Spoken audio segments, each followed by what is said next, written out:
Hey guys, and welcome back to my Pandya into Bharat campaign. This is most likely the last episode. We've played almost 300 years already. Goal for the day is obviously to form Bharat, and it's not that easy to form Bharat, but we are only 180 locations away. Also, just generally clean the borders here, maybe even annex most of the subjects. Continue maxing our trade income, which is at 2,500. And our whole clothes route, I'm taking clothes from here, transfer them to India, from India I'm transferring it to Alexandria, and from Alexandria to the Europeans.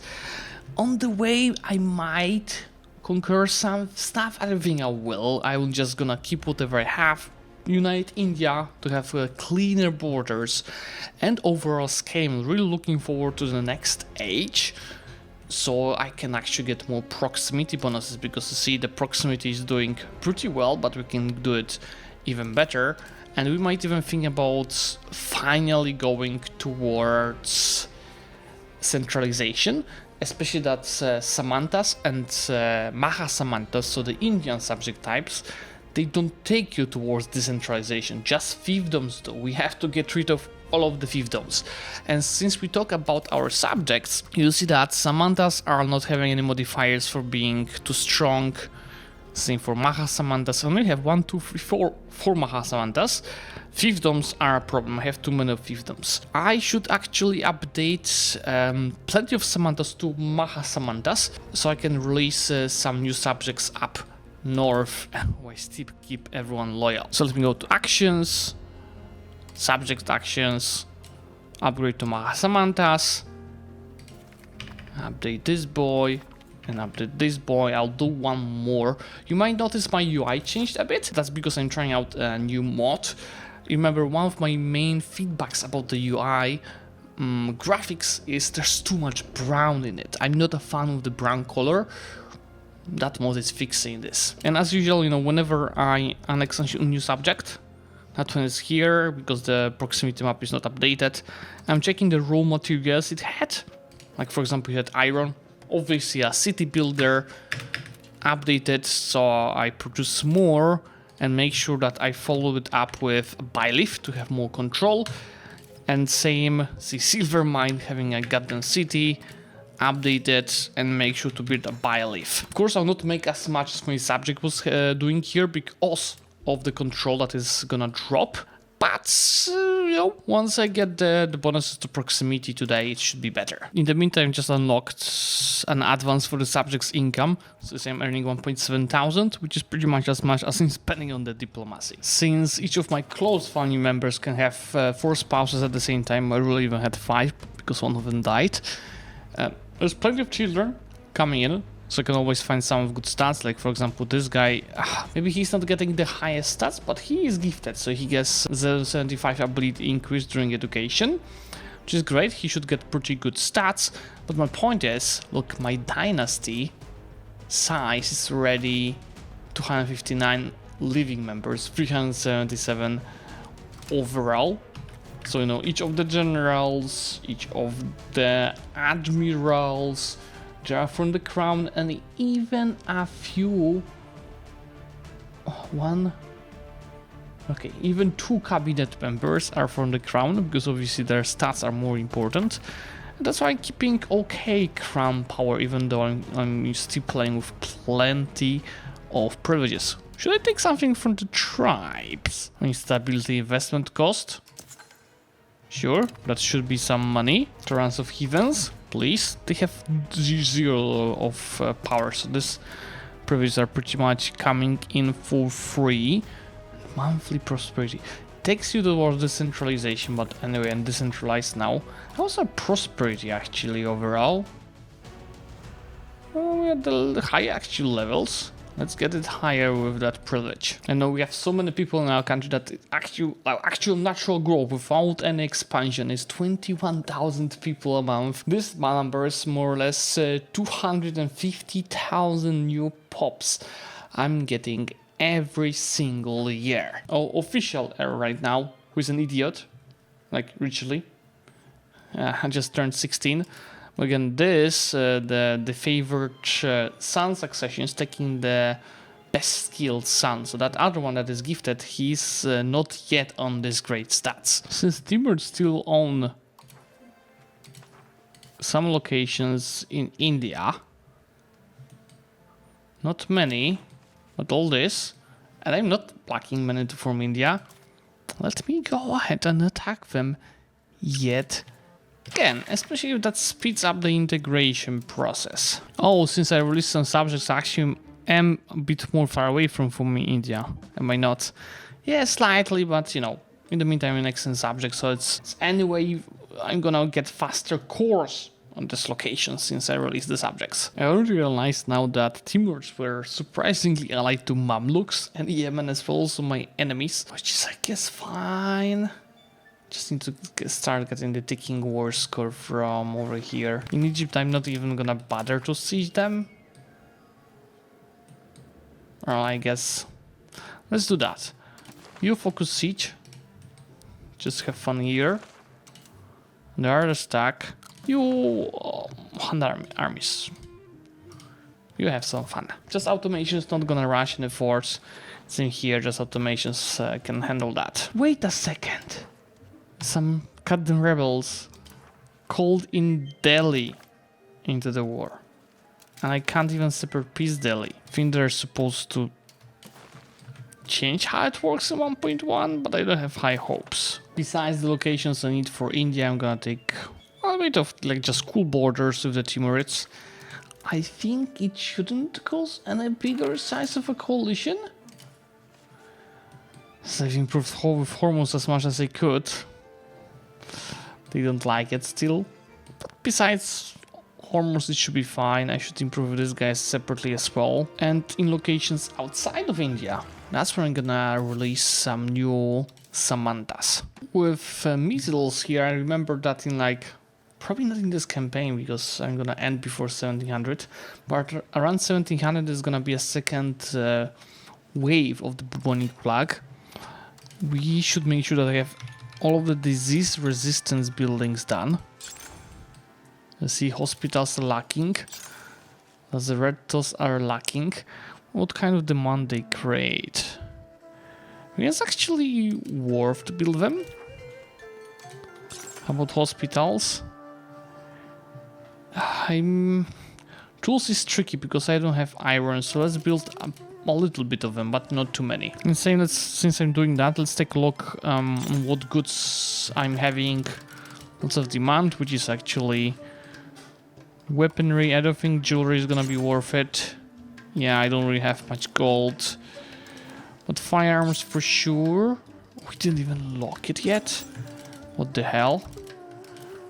I think it's actually on the way. So looking on the goods where we actually having some demand to be filled. I see my economy is growing overall, obviously with growing size and controlling the locations, and so is my trade income. See, I grew so much, I'm already having almost 400% modifier to the annexation speed, which is 5 a month now for fiefdoms. That would be over 10 if this was a Mahasamanta. But as we just discussed, we want to get rid of the fiefdoms first. Not cold. The measles killed over 500,000. Is it measles? It's not measles. It's a bubonic plague again? Isn't it too early for another bubonic plague? We've lost 300,000. Here goes the speech. 10 years old, already better than that idiot. Oh, by the way, we don't have head of the cabinet. I actually want to do the guy that is handling the assimilation to be head of the cabinet. I remember that just gives him more efficiency. Oh, that's our great nephew. That was a prodigy. How about we bring him to the cabinet? Just to maximize the crown power and leverage his great stats. You know, and with the size we're losing 3 million people is not impactful for us. But that's kinda annoying. It looks like it's slowly going out of the country. Just hope it doesn't reach here, because I don't think it reached here yet. I can't believe it. What's this city doing here? Shouldn't it be in Europe? It's a bit different spelling. But I'm about to annex Delhi. You see, to get all the locations, that will be like 200% war score, because these are extremely high control and high cost. But I'm waiting to peace out this war, because I severed peace their ally, Kamata, and now I'm waiting for the truce with Kamata to end, which ends in 1.5 years. Once the truce ends, I'm gonna peace out Delhi and immediately declare on Kamata to get Delhi into the war again. Because if I leave him as such a small tag, the subjects might rebel and end the relationship. But if I attack them immediately, then I'll be able to peace them out, annex, and take over the subjects. We just hit 3,000 of income from trade. Unbelievable. These 3 locations cost 133 war score. You know what I can do instead?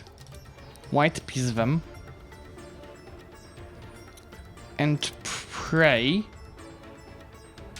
that the subjects will stay loyal. I mean, actually they are loyal. The truce is shorter in this game, right? You see, the truce is just a little bit more than 3 years. Hopefully this works. Since I already have 347 pieces of art, which is 7% of all the art in the world, you see, I'm getting 0.36 of monthly prestige, but also progress towards innovative. And how much towards innovative am I already? See, it's not bad. I keep collecting that from various events, which helps with the max literacy that is already at level 45. Amassing is finally a core, which means I can turn this back to rural, because that's one of the... Oh, yeah, milady. That's one of the crucial cloths locations with bonuses. Can I actually build a pile leaf? Yes, it's doable. Let's build it then. Let's max the cloths. See, the maximum control is 17, but I'm gonna get another 15 from the pile leaf, so it's gonna be over 30. There we go. I'm pretty sure all the subjects will be disloyal. But look at the borders. Look at the borders. Except this, guys. Whole India is mine. Now it is just a matter of annexing the subjects. And we are lacking 80 locations to form India. Actually, only Bengal is disloyal. And it's rather a matter of improving relations. It's time to also fix the borders overall. I have to cancel the subjects and declare on them, because these are obviously Pradhana Mahasamantas. I could, also just kill them and then release, just not as Pradhana Mahasamantas, and that might be probably the most efficient way. Like, release them, annex, form Bharat, and then create new subjects here. There goes Age of Absolutism. I actually don't even remember what were the focuses. Was it the admin one that was so strong? Yes, 5% proximity cost, that used to be 10%. Development is also very strong, even for the proximity. And 10% max literacy. I'm not even checking the other focuses. And without institutions, there's nothing from me, right? Yeah, I have to wait. Is there anything unique for our country that we have in that age? Where you see there are Hindu bonuses, more Hindu stuff. Hindu really has plenty of its own unique advances. These are the focus bonuses. There's Wars Caucus here as well, but not sure if I'll be expanding that much. I might. Let's wait for the institutions. Do we have a chance of spawning any of them? Usually the problem with a lot of institutions is requirement of specific societal value, like you see here. But yeah, I have plenty of locations that could be done for it. It's Alexandria. Very likely I'm gonna get manufactories. For scientific revolution, same, I'm innovative. And for the military, I don't have any location. I would need to go 20 towards offensive. So it is easily doable, probably. Yeah? Yeah, it's actually... Wait. I am 20 towards offensive. So why? Well, I wasn't eligible. Oh, it needs to be in Europe or North Africa. Can't be in Asia. Unfortunate. You know, also overall this age gives you more speed of integration. The control impacts war score cost less. There's be expected army size. Subjects will be more disloyal. There's more war score cost. And of course we've got the hoarding country. That's why I've been saving money for that disaster. But it's fine. And you see even the loyalty of the subjects is also all right. For Colombian exchange, let's see. We could get some Chile and tobacco to us. Oh, yes. I'm gonna spam a lot of chili and tobacco because these goods are really required. And I'm gonna spam it my lands where I have the most control and then trade it to Alexandria because here I don't have much control. I could also do it in Alexandria. How about old world goods? Do I really need any of this? Well, I could get coffee in New Zealand. Okay. Spread the new world goods. Chile. Deccan. Now, I have way too many elephants for sure. But why I can't click it? Looks like the location is not eligible. Just really unfortunate actually. I could do it instead of... I think fish is the best choice. Because food in my home node is fine.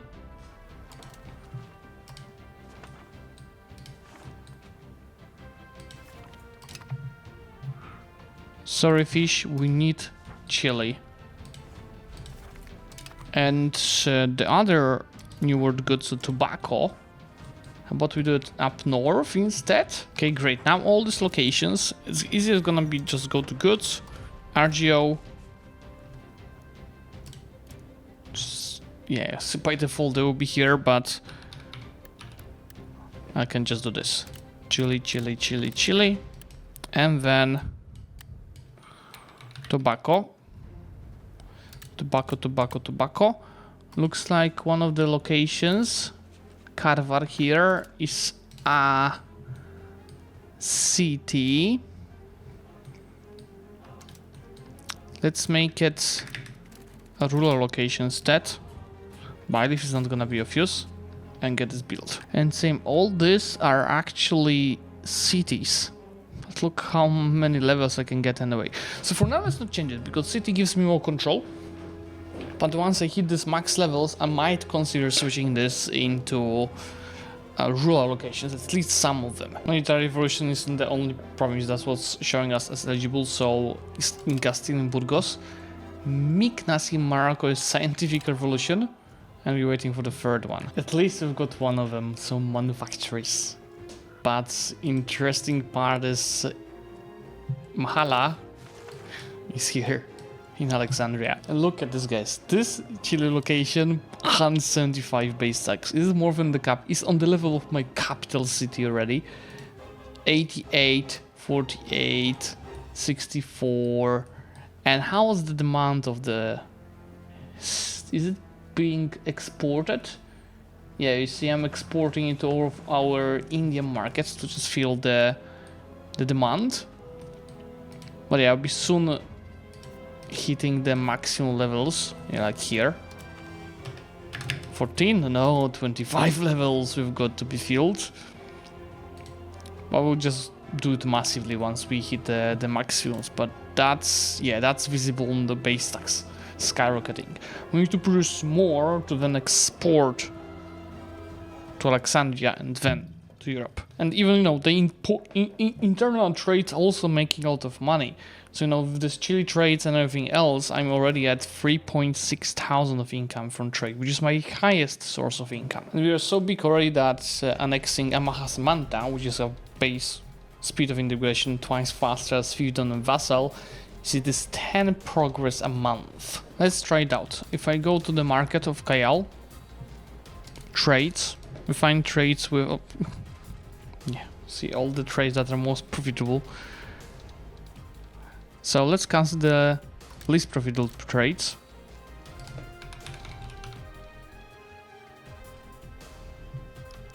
Okay. And now export the Chile to Alexandria instead. And let's watch the automation trying its strength in Alexandria. You can figure out something yourself. There's lots of trade power to do that. Nothing? Really? It just doesn't update. Okay, yeah. Already. But you're supposed to sell to Europe, not to Baghdad. Still. So you see, I earn double money because I earn money by selling from Kayal to Alexandria and from Alexandria to Baghdad. This is 14.9 profit per trade capacity, while Kayal selling to Alexandria has 4.3. So obviously not as much, but it is some. New King is here. Remember, this is the guy that I mentioned that has slightly better stats. So he ended up being not bad. But see, one of my children, 25 years old, already 10 children, one of them is a prodigy. Let's just hope he doesn't die or something. There goes the courting country. Did the balance of equilibrium already update? Yeah.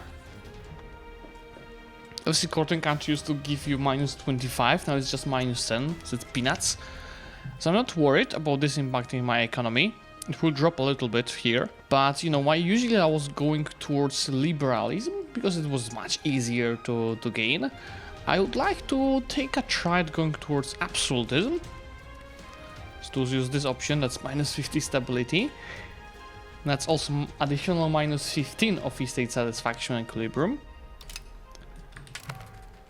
And I would still aim to finish the disaster by going towards this. So simply having the courting country and going for 20 years. Because if you go this path, I would have to reduce my amount of the privileges to 15, which I don't want. Let me actually take a look if there's any negative, because I never finished the disaster of this path. I did liberals like 2 times, and once I did the absolutes. I never did this. Is there anything negative coming from it? Let me see if the wiki is saying something. There's nothing. I guess we will be figuring this out. I am not worried. But you see how my all incomes now dropped from the economy, and I even stopped being, for a second, economic hegemon. No, it's just diplomatic. So I'm still economic hegemon even with all this decreased. It's actually not that bad. I still make money while paying extra for stability to bring it back to 100. And obviously I have 400,000 saved for this occasion. Just a reminder on what absolute social value is doing, as I haven't used that for a while. Revoke privilege cost, crown power, estate satisfaction growing is reduced, and general rebel threshold is reduced. Currently already getting 42% of crown power, so my crown power is already at the level 40%. So it's not a huge change. I received like additional 4% from it. I did not touch my laws for a while, the old ones, and since I want to reduce the amount of fiefdoms and go towards centralization, I should change my administrative system. And there's a law here that was unlocked later into the game that not only gives me centralization, but also a tiny little bit of proximity cost. There we go, guys. We can form Hindustan as we've hit 865 locations in India. Overall, I already have pretty much 1,000. I will... Spoiler alert. Bharat core is not what you think. It is much worse because it's an EU4 Hindustan color. I actually did not show you. I can't show that anymore, can I? But there should be a few advances that forming Bharat gives me. Just wondering if it's gonna give me any advances in the current age. I'm afraid it might be from the next age. Now it gives you the current age advances. You see proximity cost. I have to unlock it, but also reduce separatism. Let's look for the previous ages, because I never, like, it was changed so many times. I never remember Yeah, you get the previous ages advances as well, which is great. Let's get the firearms output. It used to be like originally that only then from the next age on you were getting new advances. Turns out the true face, cerebrals, efficiency of our cabinet, infantry power from Sipahi, culture's capacity 50%. That's nice. Yeah, that gives me like a push. Zlewikk, keep playing. You gotta get all these advances and stack all the proximity costs in the next age.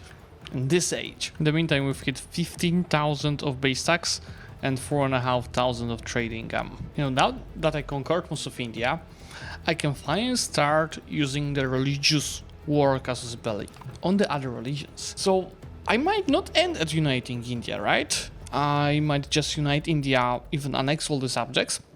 But for anything outside, I could just be doing subjects, as many as we can actually afford. So I'll be thinking about either expanding here for nice borders or expanding here to actually connect with my holdings in the Middle East. Our prodigy heir is 16, and look at these stats. It's time to go, Mr. Ruler. That plus 50% culture's capacity takes me from 5.5 to 8. My culture. So can now review. Okay, where are the places where we don't have full course yet, especially with discounts? So, you know, when the view of one of another culture is good, so it's cheaper to accept. There's actually not much. I'll probably have just to choose the biggest cultures where I know I will be having plenty of people. So how about we go and take the Gujarati? We do Odia. There's 2 plays. We do Bengali. I'm slightly over the limit. Can we cancel any of the ones that are not so useful anymore? Because, you know, there might be still taking my capacity.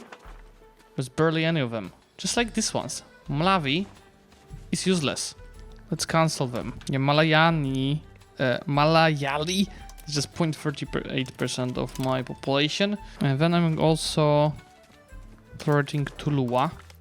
Yeah, now it's just fine. So now after month tick, our map of course should nicely update. Should receive plenty of new cores. Yes. Very nice. This is, by the way, our control map mode. We'll be getting it much higher soon. And since we got all the advances for Bharat from the previous ages, this is the moment to embrace the institution. Let's actually take a look where are the most crucial advances. Road for sure. Modern road will be until the scientific revolution. And then 5% proximity cost is over here. Also scientific revolution. The 10% is over here, which is also scientific revolution. And this 5% is also under scientific revolution. So yeah, we know what to take. It's gonna be costing a bit, especially stability. But let's start going after all these advances. Which ones will be the closest? Max citrus is, by the way, also 10% is huge. Let's take the modern road. See 3 advances away from us. Then we've got 5% proximity cost here. 5% here. And the Indian one is far away. It's over here, 10%. But it's only 16 advances away from us.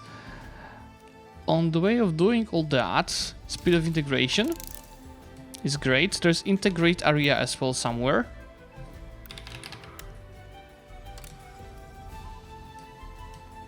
Let's aim for taking that as well.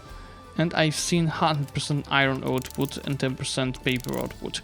Let's just leave it like that for now. Since Age of Absolutism gives you, take revoke privilege cost, it only takes me 13 stability to take some nobility privileges. And I'm actually thinking about taking some of them to, not even for, absolutism or to get the disaster down, but rather to rework some stuff here. Like, for example, here, communal lands. it gives 20 towards decentralization, and that's a peasant. Okay, so I might actually just do it after the disaster, so I still tax them at the maximum. But you also see stuff like promise of the nobility, yeah, discipline, but 100 of power. That should be actually pretty decent change in our crown power. If you do that, it's see 45% of crown power, and after this 45.2, we're up to 48%. There's one from the tribes, which just takes me their satisfaction reduced to cancel, like same with here with this guys. So see, now I'm only going 0.37 towards decentralization, used to be 0.7. We need to annex the rest of the fiefdoms, and also think about changing this to laws. With more and more subjects annexed, we've hit 100 million of the country population. Rights of the crown. Interesting choice, because I could get more crown power, but lose estate satisfaction equilibrium, which hurts our taxation, or I could just give them a bit more power, which is totally fine. This percentage is just... As you see, I am in the middle of expanding the Triumvirates. I'm still not sure if I want to do that, because that would be a coalition. But there's not that many Muslims left, to be honest, and some of them are already in my coalition. And even the ones that are in the coalition, like Egypt, I'm ready to war with them. I'll probably just break...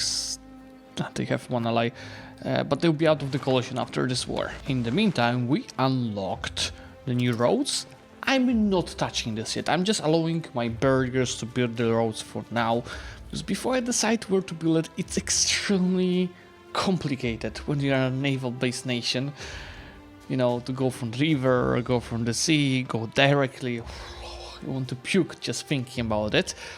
But I'll first get the 20% of proximity costs from various sources I showed you, and then we start investing in the roads, because in the meantime, we should also finish the Courting country disaster. I'm actually, because I could separate peace Mamluk soon, but longer truce is actually good for us, the Canadian the coalition.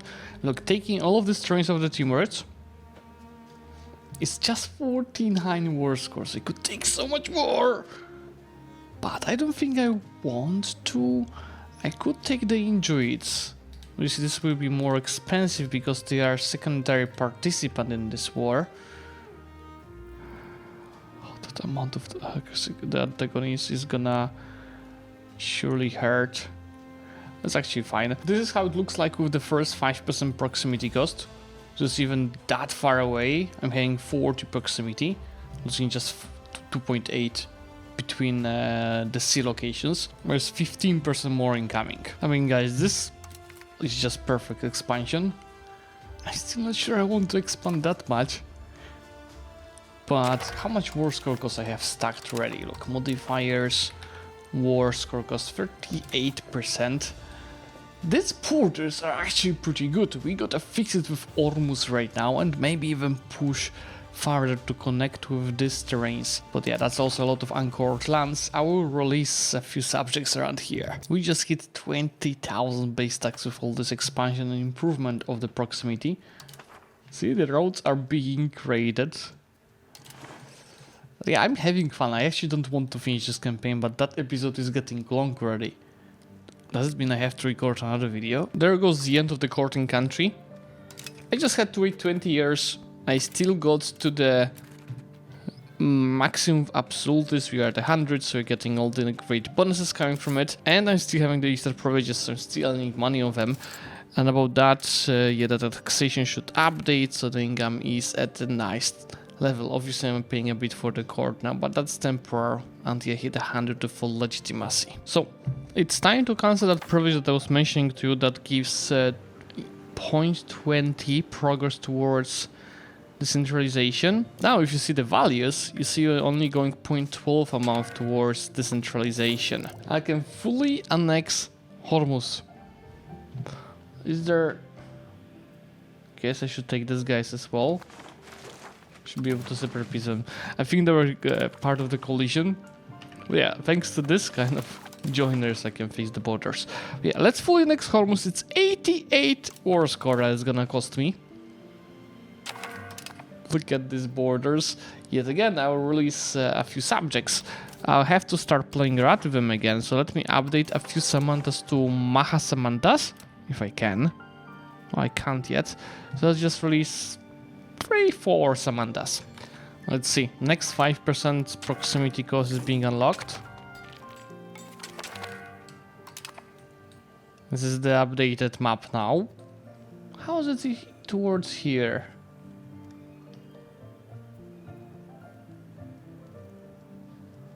Do we need better coastline here coverage? No, the coverage is good. How about maritime presence? Yeah, we're getting there. But there's another 10% to be unlocked, and then I'll start working on the roads. Press law could give me crown power. Or I could get 10% literacy but lose some crown power. And get some percentage values like necessarily want. Or just get 5% literacy. Let's go for the 5% literacy. By the way, it's already at 53%. Next guarantee form we just unlocked. Let's actually invest into loyalty of subjects. Because I will want to switch from decentralized to centralized, which is gonna reduce the loyalty of my subjects. This is gonna be of big help to keep it loyal. From Kurdistan I only need their sovereign terrains because I want good borders. So not more than that is really required. It's not perfect yet, I have to take down injuries on the way. This is how my proximity map looks like now with the 10% proximity cost from the Bharat ideas. Look how good it is. Like even here to Bengal Delta, it is just 35% proximity that we are getting. I think their locations look better. This one is having 45. And what helps a lot with this is the fact that I have really strong proximity here, so I don't have to go all around Ceylon to spread it. I'm curious how it's gonna boost my tax base. It's already 23,000. There'll be a few more advances that will be helping with spread of the control. One is minting office, which gives 5% control in towns and cities, and then grand shipyards that gives me even more of the harbor capacity. What I think I'm gonna also stack in this age, like something that we really need to rush, and it's gonna be of use, is separatism with the amount of expansion, but more importantly, war score cost, which is on the same way. And I've seen somewhere over here, there's just lots to choose from, but Lackware is a huge boost to the economy. And I've seen annexation cost somewhere. Annexation. Yes, since in the military path, 20% annexation cost. And remember, I already have 30%, so that would make it 50%. I also stacked a lot of speed of integration. You see it's 62% from power prediction, 25% from Age of Absolutism, and then there's additional 42% that I've stacked. And in a second I'll be able to integrate the whole areas with richly the next advance. Who said you can't expand in EU5? Just look at this expansion. We are about to connect all of our terrains. Look at this control now, without even touching any rows yet. It's absolutely beautiful. With integrate area unlocked, we start switching all of the integrations to this method. Now I'm making 8,000 a month, so it's time to start investing into the roads. And that's why I hate, because ideally I should look at the proximity to each of the locations and make sure that the most optimal path is being handled. So you see, I need a road here, and then from here I need a road here. Some of them are already done, some of them are not really, as you see. I know, and sometimes that path is not the most optimal, because there's a more optimal path that needs roads to be created. So yeah, it's a bit of manual work, but I'm handling south of India first. That's why I get that it's, you know, more historical, that there needs to be paths, flavor, etc. But my honest opinion about the roads, it just should simply be a building in the location, because otherwise it just gets, especially in case of big empires, it just gets annoying.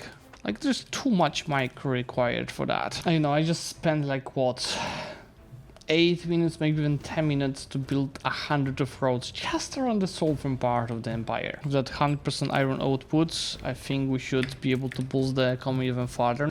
772, yeah, 28,000.3. After first round of roads, that's the updated proximity. See, we are spreading towards center of India. Who said you can't expand in EU5? Just look at these borders. Even most of the territories are my cores or integrated. I could release subjects here, but since I'm about to finish the campaign, not bothering with that. We are at 157 million of population and 35,000 of base tax. I'm finishing up minting offices, so you see my control is at a really decent level, especially around the capital. But so is our proximity, which I'm further boosting by finally going towards centralization. And I'm so big that I'm annexing, the progress of annexation is 23 a month, because these are the Mahasamantas, and that's not a small subjects that I'm annexing. And even the antagonist is not that bad, since I'm mostly expanding the Muslims now.